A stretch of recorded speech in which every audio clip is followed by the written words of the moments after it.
direct sa skin. No?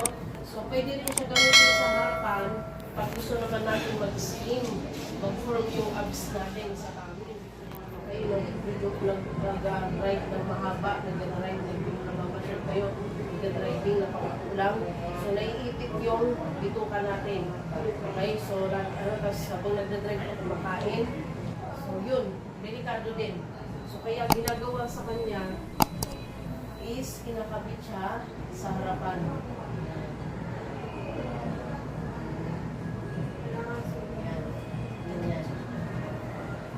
Yan, ano. Diba? Tapos, yung inuupuan ninyo, pwede rin siya gamitin sa paa.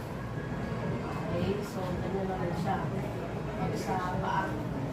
Okay, yung inuupuan nyo, pwede siya ibaba para sa paa. So, pero dito, hindi namin ginagawa yung inuupuan nyo ibababa.